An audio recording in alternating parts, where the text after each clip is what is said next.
So the newest state of play happened, and all around, I went into it expecting exactly what we got. A very meh event that really didn't leave much to be desired, but was basically just about what you'd expect considering how they've been setting up this event and what they said about it prior to it actually happening.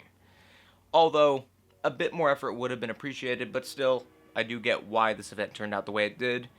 But with that being said, let's get into some games that were shown because I definitely do want to talk about some of them, even though there wasn't much, but still enough for a video.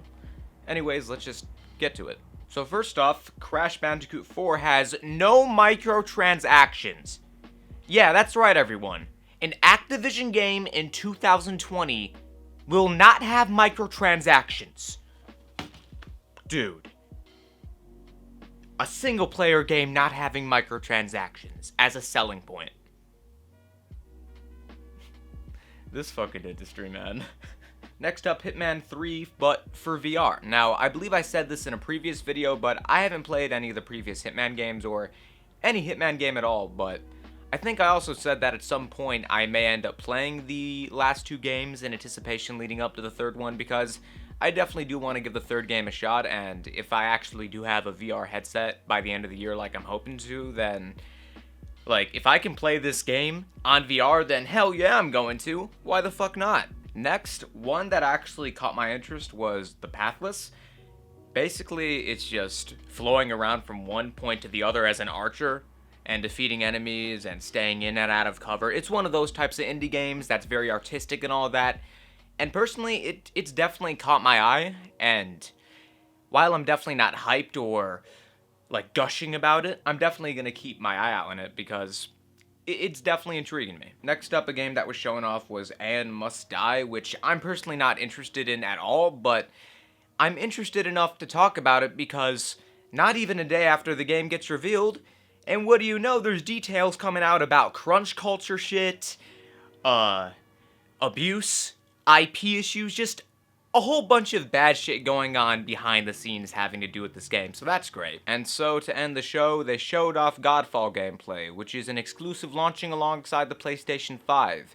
And within this gameplay, we learned quite a few things that were absolutely mind-blowing and just all around absolutely revolutionary, never before seen in any game beforehand. Because see, this game is not a looter shooter, no. It's a slash looter. Meaning that instead of using guns to kill enemies, you use a sword. Which sounds absolutely incredible. And not only do you get a sword to fight enemies with, you also get a shield, which is not only made to help defend against enemies, but parry against them too. Never has this ever been done in any game before, and I'm just absolutely mind blown by what it is we've learned with this game today.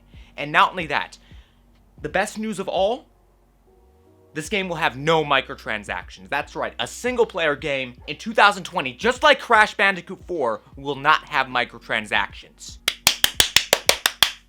That's my round of applause for something so brave and so good for a game such as this. I love that this is a selling point in 2020.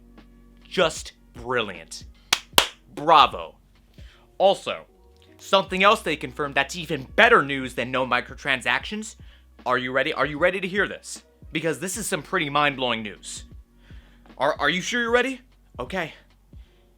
All content made for this game will be available to play in the game on day one. Let me repeat that for those of you that are in absolute disbelief. By purchasing this game on launch for $60 or just purchasing it at any time ever, by just simply buying the game, you get access to all content within the game. By simply playing it, you're granted access to the entire product. That's right. As a consumer, you're getting what you paid for. I know that's shocking to hear in 2020. There's no day one DLC. Again, no microtransactions. Just by simply playing it, you can unlock it. It's just there to play.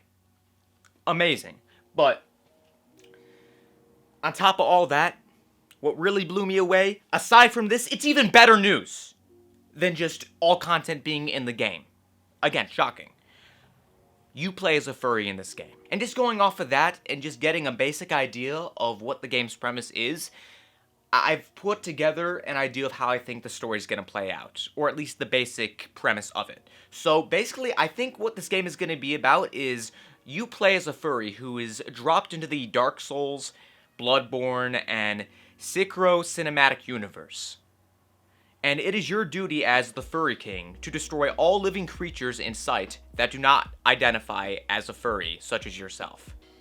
And by the end of the game, it is your duty to take over the land and turn it into Furry World.